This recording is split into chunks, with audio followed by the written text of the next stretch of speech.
Hello everyone. Before we get started today, I wanted to share with you something I'm exploring a little bit more of at the moment.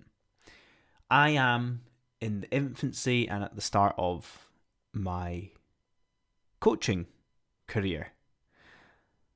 I'm, for now, calling it Life Coaching with Lawrence. I've had a couple of wonderful individuals who have gone through this process with me from a trial point of view, but I want to open it out more. It's to follow my intuition. It's something I'm very passionate about and care deeply about helping others. So if you're interested in some one-to-one coaching, I'm going to be offering 4-hour-long sessions over the course of 1 month. I will be doing it on a monthly basis. So from the moment of listening to this episode and thereforth, if you're interested in any one-to-one coaching, reach out to me, send me an email. By listening to this, you'll know how to contact me. So let me know and we can discuss further. Cheers. Hello everyone, and welcome to this special episode of the Self-Improvement Project. This episode is the first type of episode I have done where it is almost like a guest episode. What I mean by that is I have a piece that has been written by another creator, artist, that I want to share with you. I wouldn't class it as a review. I would maybe class it as thoughts around this piece. It's thought-provoking. It's obviously related to self-improvement. And it's also just a really good piece to think about and use to compare with your life. And I wanted to share that with you. So this particular piece that I will obviously link to in the show notes of this episode is called Give Yourself Some House Money, and it's by Shivani, who runs Stories by Shiv, which is a community online. Let me start with how Shivani starts the piece with a quote from Paul Arden. It states, "Everyone wants an exciting life, but most people are afraid to take the bull by the horns. So they take an easy option for an exciting life. They live their excitement through other people." This is a great start to get you thinking about that underlying desire to live an exciting and interesting life, and asking ourselves, do we truly do it? Are we true to ourselves when we're doing it? Or is it false? Is it that through other people, through other things that aren't really us? And I thought that was a really good way to start this idea of giving yourself some house money. Now, Shivani talks about the concept of house money and breaks it down in an interesting way. It's not a common phrase, it's not a well-known household phrase, but house money is something that exists in poker, gambling, whatever you want to call it, casinos, that arena, I guess. And it's almost that idea of when you are willing to risk the money that you've won rather than the initial sum that you have. So you go into the casino with the money you have, you are less willing to exchange that at risk than that you have won from that. it almost feels like it doesn't belong to you, so you feel like you can be riskier with it. And to leave the concept of house money at that, Shivani uses this piece to relate it eloquently and perfectly to the concept of time. When she transitions to this, she says, let's say you knew what age you would die. And again, that is hard hitting, where we look at our perception of how we use time. Looking at when we die, are we happy or are we sad?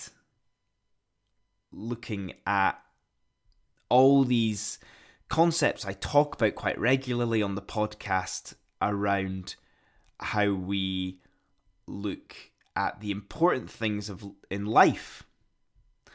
How do we use time as valuably as we use the likes of money, or potentially how we use it in comparison to other things like our career, potentially looking at that never-ending cycle of what is important in life.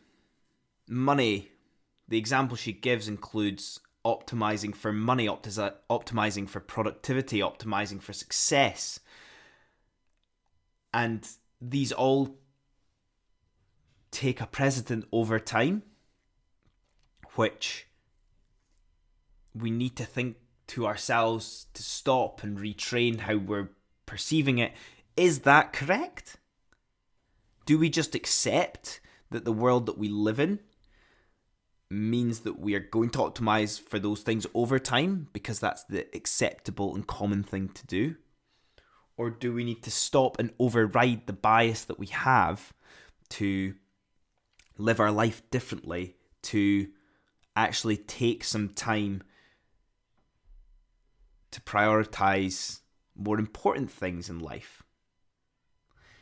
One of these things that Shivani talks about expanding and enhancing within our life by using the time or using the house money that we give ourselves is relating it to wonder, and potentially using the term expanding your universe.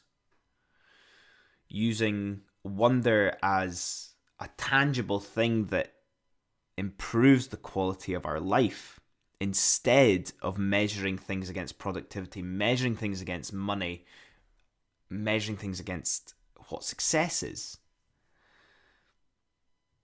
Shivani talks about the realization of wonder for wonder's sake is a better use of time than productivity for productivity's sake. And when you think of productivity for productivity's sake, it actually makes you question all of the things that you do. The doing it for the sake of doing it, doing a job for the sake of doing a job, having money for the sake of having money. It's never ending, it's hedonic. And trust me, we don't want to go down that rabbit hole too much to think about, but these pieces are the ones that make you stop and make you think about that in order to really think about how you're going to improve your life. Again, if you go back to that whole point at the start of, you know when you're going to die at 85. If you knew that, would that change all of the bias that exists? The obvious difference, and Shivani alludes to this, is with success, with money, with careers, with jobs, you can exchange these, you can win these, but with time, you can't. And this is maybe where that bias overrides it. where with time it's not an option to win it or not, we're just in the game. So we never perceive it as something to be won, even though it could potentially be the most precious thing that we have. A wonderfully executed paragraph that I'm going to actually read out for you just now, which I hope Shivani appreciates with this as well, is how it encompasses the whole concept of our bias. We're told to do well in school so that we can get into a solid university in order to study something that will allow us to be hired in a lucrative position, and when we get bored, it's not a problem because we can just go back to school to get a master's so that we can make even more money. But pausing this cycle to figure out what we actually care about is not even an option that we entertain, because taking that kind of risk would hinder our progress in this race towards some arbitrary finish line that we've been told to run towards. That was a lot.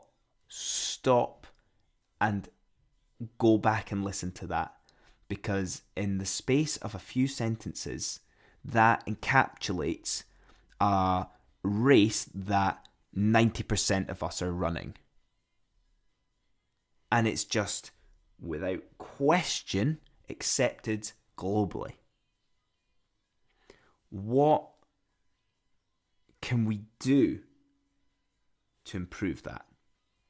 And this is where those elements of wonder and emphasizing the importance of that, creating time to do it, is important. Expanding your universe and being able to understand that you define success for you, not what everything else decides is success.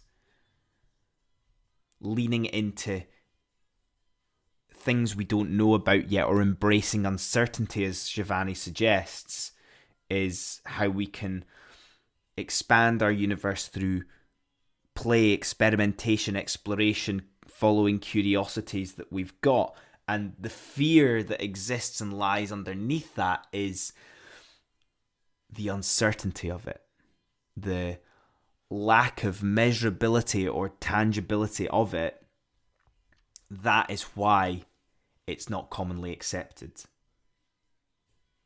But think of the common cliche of stepping out of your comfort zone.